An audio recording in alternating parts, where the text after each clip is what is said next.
টাকার বিপরীতে ডলারের দাম বাড়ছে কেন্দ্রীয় ব্যাংকের হস্তক্ষেপ সত্ত্বেও।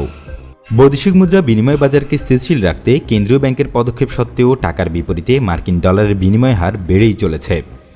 অথচ চলতি মাসের ১৯ তারিখ পর্যন্ত পুরো আগস্ট মাসের দ্বিগুণ বা $৭৪ কোটি বাণিজ্যিক ব্যাংকের কাছে বিক্রি করেছে বাংলাদেশ ব্যাংক।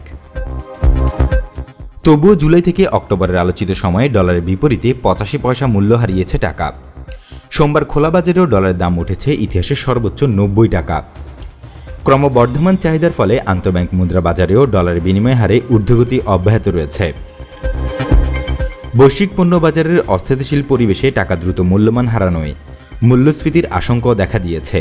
এই পরিস্থিতিতে আন্তর্জাতিক লেনদেনের অত্যাবশ্যকীয় মুদ্রাটির দাম নিয়ন্ত্রণে রাখতে বাংলাদেশ ব্যাংকের প্রতি আরও দ্রুত গতিতে বাজারে ডলার সরবরাহের পরামর্শ দিচ্ছেন অর্থনীতিবিদ ও ব্যবসায়ীরা। বাংলাদেশ ব্যাংকের তথ্যানুসারে সোমবার আন্তঃব্যাংক মুদ্রা বাজারের প্রতি ডলারের সর্বোচ্চ বিনিময় মূল্য ছিল ৮৫ টাকা ৬৫ পয়সা। তবে সংশ্লিষ্টদের সাথে কথা বলে জানা গেছে, এদিন মানি এক্সচেঞ্জ হাউসগুলোয় নগদ মূল্য ডলার ৮৯ টাকা ৯০ পয়সা থেকে ৯০ টাকা ১০ পয়সায় কেনাবেচা হয়েছে। জুলাই থেকে দেশে ডলারের দাম বাড়তে শুরু করে, তখন আন্তঃব্যাংক মুদ্রা বাজারের প্রতি ডলারের বিনিময় মূল্য ছিল ৮৪ টাকা ৮০ পয়সা। এই সময় খোলা বাজারে কেনাবেচা হয়েছে ৮৭ থেকে ৮৮ টাকায়। এদিকে ডলারের অব্যাহত দর বৃদ্ধিতে আগের ক্রয়নীতি থেকে সরে আসতে বাধ্য হয়েছে কেন্দ্রীয় ব্যাংক। আমদানিকারক ও ভ্রমণকারীদের আকস্মিক ডলার ক্রয় চাহিদা বাড়ায় এখন বৈদেশিক মুদ্রা বিনিময় বাজারকে সমর্থন দিতে ডলার বিক্রির পদক্ষেপ নিয়েছে বাংলাদেশ ব্যাংক। ২০২০-২১ অর্থবছরের প্রবাসী আয়ের উচ্চ প্রবাহ এবং কম আমদানির কারণে বাজার থেকে রেকর্ড পরিমাণ বা $৮০০ কোটি কিনে নেয় বাংলাদেশ ব্যাংক।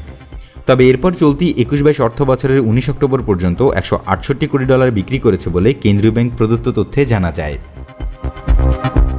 কেন্দ্রীয় ব্যাংকের দৃঢ় হস্তক্ষেপ সত্ত্বেও স্থানীয় মুদ্রার বিপরীতে ডলার দিন দিন আরও মূল্য অর্জন করছে।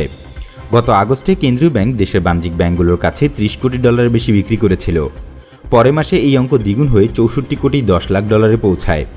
আর চলতি অক্টোবরের ১৯ তারিখ পর্যন্ত মাত্র ১৯ দিনই বিক্রি করেছে $৭৪ কোটি। তারপরও আন্তঃব্যাংক হোক বা খোলা বাজার, সবুজ রঙা মুদ্রাটির দাম চড়া সবখানেই। ৮০-র দশক থেকেই এই ব্যবসার সাথে জড়িত ব্যবসায়ীরা বলছেন, এর আগে ডলারের দাম কখনো এতটা উঠতে দেখেননি তারা। এখন দেশের মানুষ পেশাগত কাজ, শিক্ষা, চিকিৎসা ও কেনাকাটার জন্য বিভিন্ন দেশে যাতায়াত শুরু করেছে। এর প্রভাব খোলা বাজারে ডলারের দামে পড়েছে। নেট পোশাক শিল্পের মালিকদের সংগঠন বিকিএমই এর নির্বাহী সভাপতি বলছেন, ডলারের দাম বাড়লে আমদানিকারকরা ক্ষতিগ্রস্ত হয়। এজন্য আমরা সরকারকে বলেছিলাম রপ্তানি ও আমদানির ক্ষেত্রে ভিন্ন একটা ডলার রেট নির্ধারণ করতে, সেটা এখনও বাস্তবায়ন হয়নি। বস্তুত ডলারের দাম বাড়লে সাধারণ মানুষের ওপরই এর বিরূপ প্রভাব পড়ে। এদিকে নাম প্রকাশ না করা সত্ত্বে কেন্দ্রীয় ব্যাংকের একজন সাবেক গভর্নর বলছেন, সাম্প্রতিক সময়ে ডলারের বিনিময় মূল্য বাড়ার কারণ দুটি। প্রথমত, বিশ্বজুড়ে কোভিড-১৯ জনিত বিধিনিষেধ উঠে যেতে থাকায় শিক্ষা, চিকিৎসা ও বিনোদনের জন্য মানুষের বিদেশ ভ্রমণ বেড়েছে, এবং দ্বিতীয় কারণ বাংলাদেশ থেকে বিদেশে অর্থ পাচার বৃদ্ধি। উদাহরণ দিয়ে তিনি বলেন, সম্প্রতি ব্যাংকিং ও ই কমার্স খাতের কিছু জালিয়াতি দেশ থেকে ক্রমবর্ধমান হারে অর্থ পাচারেরই ইঙ্গিত দিচ্ছে। এই ব্যাপারে অর্থনীতিবিদ তত্ত্বাবধায়ক সরকারের সাবেক উপদেষ্টা বলছেন, মুদ্রাস্ফীতি যাতে কোনোভাবে লাগামহীন না হয় সেজন্য বাংলাদেশ ব্যাংক ডলার বিক্রি বাড়াতে পারে। মুদ্রাস্ফীতি এখনও সহনীয় থাকলেও যেহেতু আমরা কোভিড পরবর্তী অর্থনীতি উদ্ধারের জন্য কাজ করছি, সুতরাং এক্ষেত্রে বাংলাদেশ ব্যাংকে আরও দূরদর্শী হতে হবে। একই সঙ্গে এখন আমাদের বিদেশি সাহায্যগুলো আসছে, যেগুলো যেহেতু ফরেন এক্সচেঞ্জ বিভাগ হয়ে আসে, সুতরাং এগুলো দ্রুত বন্টনের ব্যবস্থা করতে হবে। তাতে ডলার দাম স্থিতিশীল রেখে অর্থনীতিতে ভারসাম্য রক্ষা করা সহজ হবে। গত অর্থ বছরে কোভিড-১৯ মোকাবেলায় আন্তর্জাতিক সহায়তা বৃদ্ধি পায়। এই সময় মোট $৯৩৫ কোটি বৈদেশিক সহায়তার প্রতিশ্রুতি মিললেও পাওয়া গেছে $৭২১ কোটি। এ ব্যাপারে বাংলাদেশ ব্যাংকের নির্বাহী পরিচালক ও মুখপাত্র মোহাম্মদ সিরাজ ইসলাম বলছেন, এলসি সেটেলমেন্ট বাড়ার ফলে ডলারের দাম বেড়েছে, এজন্য আমরা ডলার বিক্রি করছি। পর্যাপ্ত ডলার মজুদও আছে, ব্যাংকগুলো চাহিদা দিলে আমরা সেভাবে ডলার দিতে পারব। এখন আন্তর্জাতিক বাজারেও বিভিন্ন পণ্য কাঁচামালের দাম বাড়ার ফলে এই অবস্থা। তবে যে চাপ আছে সেটা বেশি দিন থাকবে না। আমাদের রপ্তানি আয়ও বাড়তে শুরু করেছে, রেমিটেন্সও গতি পাবে, তখন পরিস্থিতি স্বাভাবিক হতে শুরু করবে, ডলারের দাম স্থিতিশীল হবে। মুদ্রাস্ফীতি অস্বাভাবিক বাড়তে পারে কিনা এমন প্রশ্নের উত্তরে তিনি বলছেন, মুদ্রাস্ফীতি কোন মাসে বাড়ছে আবার পরের মাসে কমছে এমন অবস্থায় আছে। এই বিষয়টি বেশ কয়েকটি অনুষঙ্গের উপর নির্ভর করে। সুতরাং ডলার দাম সাময়িক বাড়ার ফলে মুদ্রাস্ফীতি নিয়ন্ত্রণের বাইরে চলে যাওয়ার মতো অবস্থা দেখছি না। মুদ্রা বিনিময় খাত সংশ্লিষ্টরা বলছেন, অর্থনৈতিক কর্মকাণ্ড গতি ফিরে পাওয়ার কারণেই ডলার দাম ঊর্ধ্বমুখী। নানান কারণে বাংলাদেশিদের বিদেশ ভ্রমণ বাড়ায় নগদ ডলারের ক্রয় চাহিদা বেড়েছে বলে জানান তারা।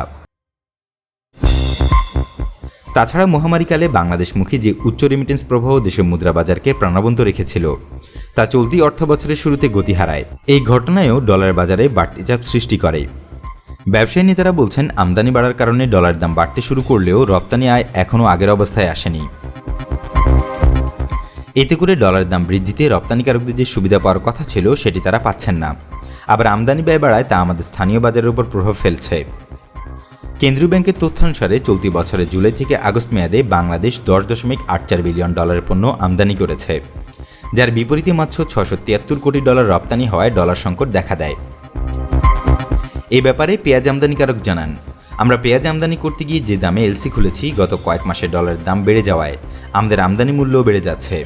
এর ফলে দেশের বাজারে পণ্যের দাম বেড়ে যাচ্ছে। ডলার দাম বাড়ায় রেমিটেন্স প্রেরণকারীরা উপকৃত হবেন কিনা, এটা দেশের অর্থনীতির জন্য উপযোগী কিনা, এ বিষয়ে সিপিডির সম্মানীয় ফেলো অধ্যাপক ডক্টর মোস্তাফিজুর রহমান বলেন, রেমিটেন্স বাংলাদেশের অর্থনীতির জন্য খুবই গুরুত্বপূর্ণ, তবে এক্ষেত্রে সেটা খুব বেশি কার্যকর হবে না। উল্টো ডলার দাম বাড়লে মূল্যস্ফীতি বেড়ে যাবে।